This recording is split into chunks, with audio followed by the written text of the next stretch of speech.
Un antiguo profeta judío puede abrir misterios para entender lo que pasa en el mundo. ¡Ahora sí!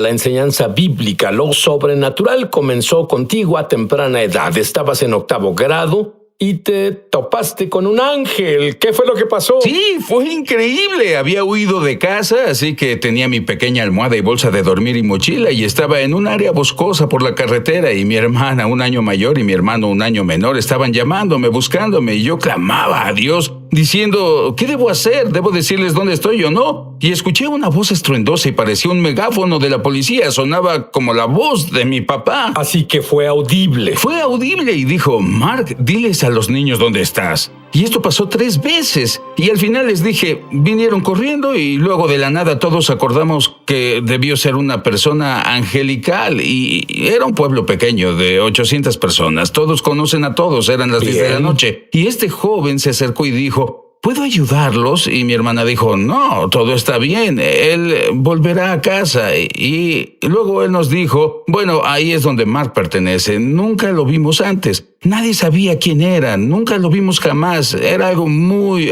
¿Y no era tu padre el de la voz estruendosa? Mi papá estaba lisiado, él no podía salir, pensé estaba en una patrulla o algo así y estaba en casa, solo eran mi hermano y mi hermana. Tengo curiosidad, ¿al momento te diste cuenta de que era un ángel?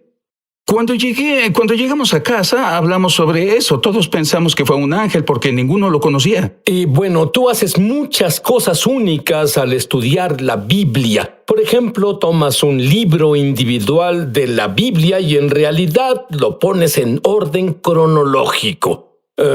¿Por qué haces eso? Bueno, para mí es para ayudarme a entenderlo. Cuando leí el libro de Jeremías, descubrí que estaba revuelto y decidí ponerlo en orden y así poder entenderlo. Y descubrí, al compararlo con otros libros proféticos, ¡wow!, amplió toda la imagen. Mark, cuando pones las cosas en orden cronológico, descubres que la historia se repite siempre. Ay, por Dios, sí, y son los mismos patrones, todo está en los patrones, y los patrones que ves en los días de Jeremías también pasan en nuestros días, y cuando pones esos patrones juntos, puedes ver lo que viene.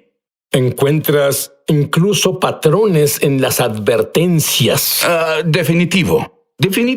Lo que es fascinante es el pueblo de Dios en esos días. Ellos no servían a Dios, no querían nada que ver con Él, y Él escribía advertencias. Jeremías escribía advertencias de que debían arrepentirse y al mismo tiempo ignoraban las advertencias de Dios. Bueno, en realidad hay 6 similitudes en Jeremías comparándolo con hoy. Dime cuáles son esas similitudes. Bueno, una de las similitudes que pienso es Apocalipsis 3:20, cuando el Señor está tocando la puerta. No es la puerta de un no creyente, es la puerta de una iglesia. Y es como si Dios se parara afuera de la iglesia tocando la puerta. Y ellos decían en Apocalipsis, déjenos en paz, estamos en la iglesia, ni siquiera sabían que faltaba Dios. Bueno, hay una escritura que habla sobre esos patrones repitiéndose siempre, creo que es en el Eclesiastés. Sí, el capítulo 1, versículo 9, y es donde habla sobre lo que ya ha acontecido. Eso volverá a acontecer y no hay nada nuevo bajo el sol. Y por hacer esta investigación, puedo pensar que tú sabes que tienes un adelanto de lo que le pasa a la sociedad, ya que la historia sigue repitiéndose. Incluso la Biblia dice que la historia se repite. Así es, Dios declaró el fin desde el principio, así que si queremos saber el final del asunto, debes ver el principio y los patrones. Como dijimos, en días de Jeremías había anarquía como la hay ahora. Sí, anarquía total, caos. Revuelta política, total agitación social. Una de las cosas asombrosas para mí se revela en Mateo 24, donde se habla cómo se levantarán nación contra nación. En realidad ese grupo étnico se levantará contra otro grupo étnico. Eso hace una gran diferencia. Y cuando ves lo que pasa ahora con grupos étnicos levantándose contra otros grupos étnicos, un paralelo total. Por eso es que debemos entender. ¿Y tú crees que eso es lo que en realidad pasó en los días de Jeremías? Claro, sí. Hubo incluso peleas entre ricos y pobres y Ambos fueron agitación social total en cada Y área. ahora vives en Seattle, Washington, donde todo eso sucede.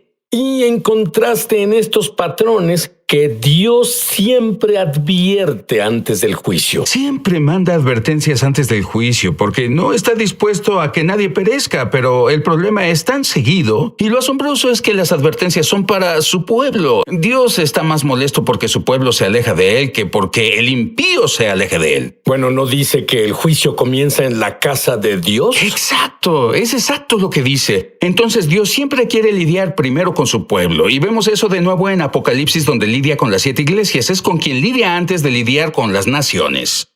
Cuando regrese, Mark revelará una de las advertencias a las naciones que pasan justo ahora del libro de Jeremías. Ya vuelvo.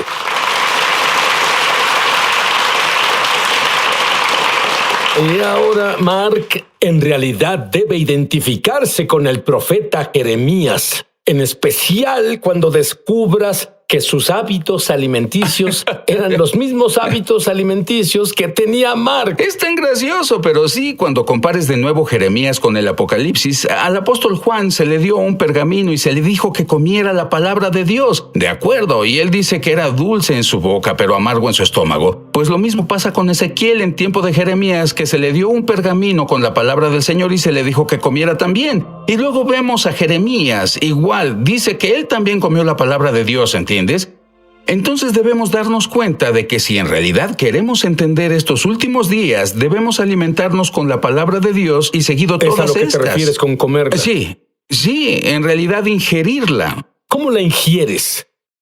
Bueno, para mí es leer. Yo leo todo el tiempo y no se trata de memorizar. Es como una computadora. Lo que subas ahí, él lo descarga. Las revelaciones toman vida. Las revelaciones vivas vendrán si comes la palabra de Dios. El ejemplo más importante que puedo dar es cuando tuve una pistola en mi cabeza. Un ladrón estaba listo para volarme la cabeza y me dijo que me acostara viendo hacia el piso. Luego, mi mente decía pelear o volar, pero de pronto la palabra del Señor vino a mi mente y Él me recordó algo que leí en Proverbios 2. Y aquí el Señor dice, acuéstate en el suelo, y debido a que comí la palabra de Dios, el versículo surgió y dice, no tendrás temor cuando venga el pavor repentino, cuando te acuestes será dulce. Y ese era Dios hablando, hablaba conmigo y decía, Y tu mente no sabía nada de eso, pero te vino porque comiste la palabra y salió de tu espíritu. Pero Exacto. esta es la gran pregunta.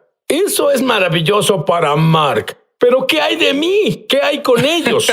Bueno, creo que si comen la palabra de Dios, Dios les brindará revelaciones. Depende, ¿tratan la palabra como su verdura con peor sabor o la tratan como el postre más delicioso? Y debemos amar la palabra de Dios y entrar en ella y pedir a Dios revelación y llevarla a donde la necesitamos, porque es una ayuda siempre presente en tiempos de necesidad. Pero tienes que comerla, digerirla para que Dios pueda brindarla de nuevo. Y alimentar tu espíritu a diario. 3 comidas al día al menos. ¿Qué advertencias a las naciones encontraste al decodificar al profeta Jeremías? Bueno, hay un par de advertencias diferentes. Una de ellas, hay varios capítulos donde él advierte a todas esas naciones distintas que deben someterse a Nabucodonosor, porque es la persona que Dios puso a cargo. Pero la advertencia más grande fue, él advertía a todas las naciones cómo deben tratar a la nación de Israel. Y si no tratan bien a la nación de Israel, están en grandes problemas. Y de hecho, Dios dice que después de 70 años de cautiverio, cuando castigó a Israel, Él va a voltear y a juzgar a todas las naciones y cómo trataron a Israel. Así que es muy importante hacer conciencia de que Dios aún está en pacto con el pueblo judío. En otras palabras, las personas lo ven como historia, pero eso es una realidad hoy y por siempre. Por supuesto, y es más, en Jeremías 31, con el nuevo pacto y otros lugares, Dios dice que su pacto nunca terminará mientras el sol y la luna estén ahí. Su pacto con Israel no se romperá. ¿Y qué hay sobre la otra cosa de la que muchas personas hablan, los radicales islámicos y la solución de los 2 estados? Exacto, eso pertenece al libro de Jeremías. Y hoy Dios dice que vendrá contra cualquier nación que intente partir su tierra. Entonces, las naciones es mejor que pongan atención a eso. ¿Y ¿quién es Babilonia hoy? Es una gran pregunta. Algunas personas me preguntan eso. ¿Es Babilonia una religión? ¿Es Babilonia un sistema político? ¿Es Babilonia una ubicación? Bueno, como tú sabes bien, pueden haber 70 capas diferentes. Creo que puede ser un sistema político, un sistema religioso y es mayormente una idolatría fugaz. ¿Y qué hay de las flechas inteligentes? Pensé que eso era interesante. Cuando lees Jeremías, habla de que después de 70 años, Dios vendrá contra Babilonia y dice que tendrán unas flechas expertas de un hombre experto. Y pienso que era interesante por el 91, cuando todos fueron a Irak. Tenías bombas inteligentes, misiles que eran como flechas, y pienso que era muy interesante cómo Dios proféticamente nos haga saber lo que viene. ¿Sabes qué? Yo tengo la sensación de que no haces esto solo para el show. Tú en verdad estás emocionado por la palabra de Dios. Yo amo la palabra de Dios, es mi pasión. Solo quiero comerla porque para mí es tan importante en la vida de hoy. Es más que historia. Está viva porque nos dice cómo y qué debemos comer justo ahora. ¿Qué clase de personas, según tus estudios de Jeremías y otros libros en la Biblia, busca a Dios justo ahora? Porque si hay un momento para estar bien con Dios, ahora es el tiempo aceptable. Eso es seguro. Dios busca por personas humildes. Busca personas que quieran obedecerlo de corazón. No puede ser obediencia por temor. Dios busca personas que quieran magnificar las leyes. Vivimos en un periodo de rebelión, entonces Dios busca personas que quieran magnificar sus leyes, hacerlo honorable otra vez. Igual que las leyes de Washington son distintas a las leyes de Carolina del Norte. Bueno, las leyes dicen mucho del que las crea. Así que para mí, cuando ve las leyes de Dios, intento ver la razón detrás del corazón de la persona que da las leyes. Yo no veo legalismos. Esos señores es como, ¿qué debo hacer para ser salvo? ¿Debo hacer esta ley o esta ley? No, me siento como un pequeño que quiere hacerlo para ser feliz a papá. Muy bien. ¿Hay algún concepto en Jeremías que explique el coronavirus? Enseguida.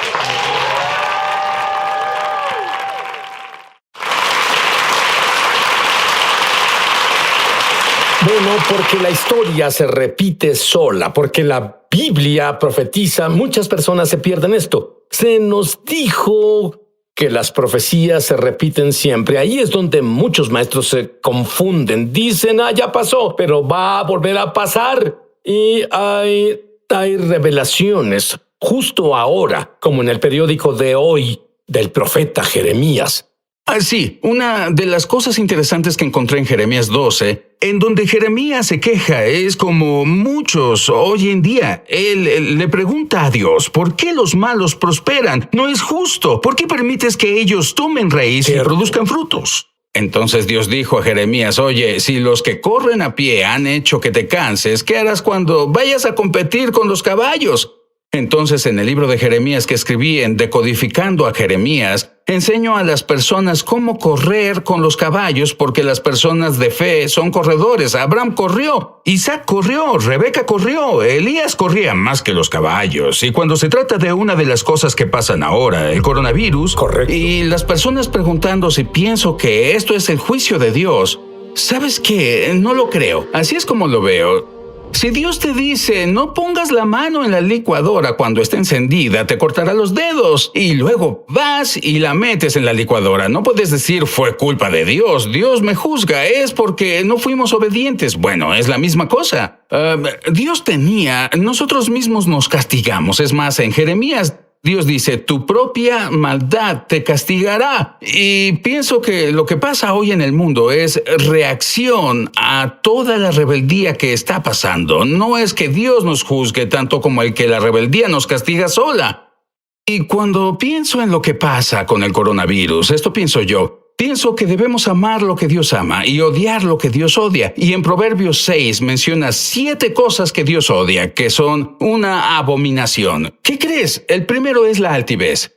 Bueno, por Dios, ese es el problema en los días de Jeremías, el orgullo. Ve lo que pasa hoy en día. Dios habla tal como derribó los ídolos en Egipto. está derribando ídolos, los ídolos del entretenimiento, los ídolos deportivos, todos esos ídolos en quien confiamos. Él los derriba. Y en Jeremías, él dice al rey y la reina que se humillen. Bueno, eso es lo que pasa ahora, llenos de orgullo. La otra cosa que él odia, la segunda cosa después del orgullo, es una lengua mentirosa. Ve todas las noticias falsas, lleno de noticias falsas. Y eso es lo que pasaba en días de Jeremías. Los profetas solo profetizaban mentiras, daban noticias falsas. Y la tercera cosa, la última cosa que mencionaré son manos que derraman sangre inocente. Ve toda la sangre inocente que se derrama. Entonces ellos ofrecían niños a Moloch.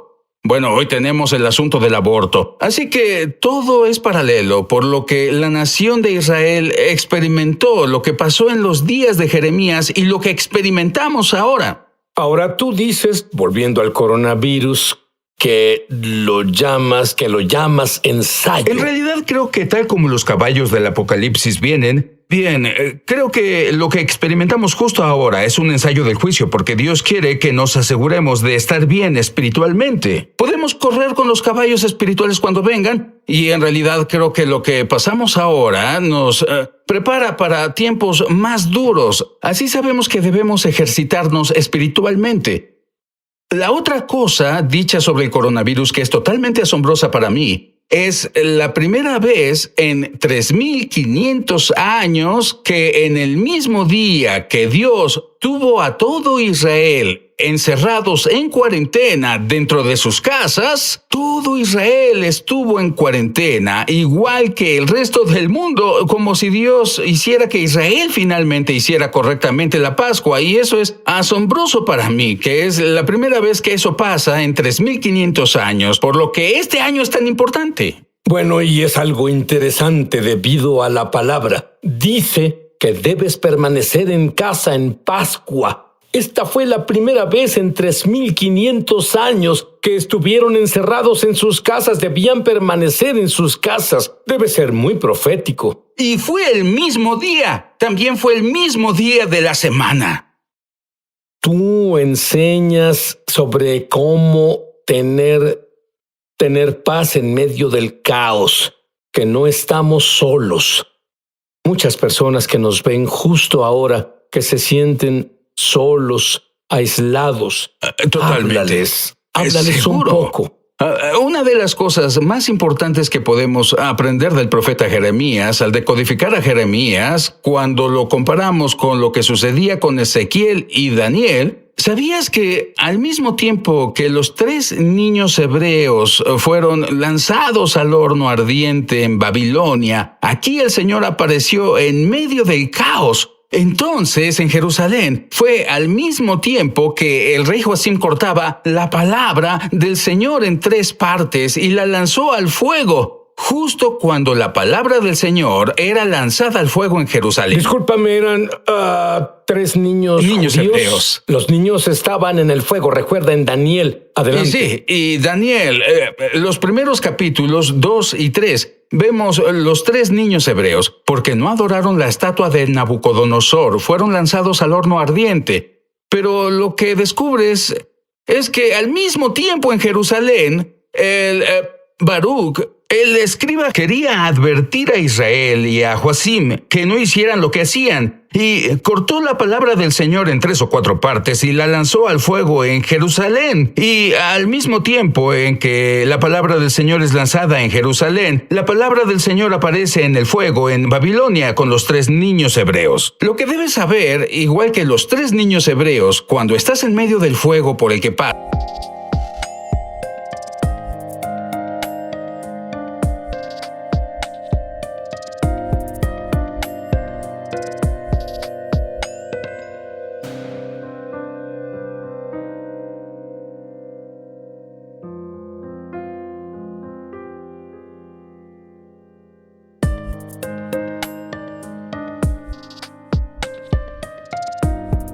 si te sientes triste y bajo estrés, recuerda que el Señor está contigo. Y cuando Él habla de no estar solo, el Señor es incluso más que compañía. Si naciste de arriba, el Señor está en ti. Nunca estás solo. Ahora, hay personas que No saben si en realidad sus pecados fueron perdonados, si Jesús en realidad vive en su interior, si en realidad tuvieron una experiencia con Dios. Y hay unos que nunca han hecho esto. Quiero que repitas esta oración.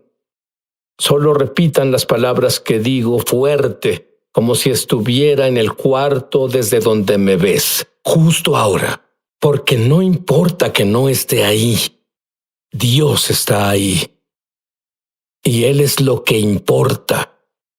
Y si debe haber un momento, es ahora. Repite después de mí. Querido Dios,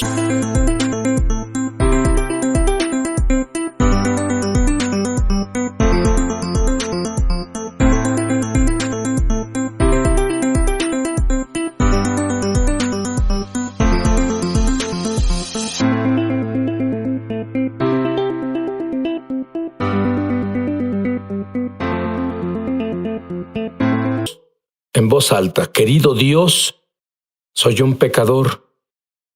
Contra ti y solo contra ti pequé. Me arrepiento. Creo que la sangre de Jesús limpia toda cosa mala que he hecho. Y tú no tienes memoria, oh Dios, jamás. Ya no existen. De acuerdo con tu palabra, estoy limpio. Y ahora que estoy limpio, te invito a vivir dentro de mí. Nunca me dejes o abandones. Dame la paz que pasa el entendimiento humano. Te hago no solo mi Salvador, sino mi Señor. Amén.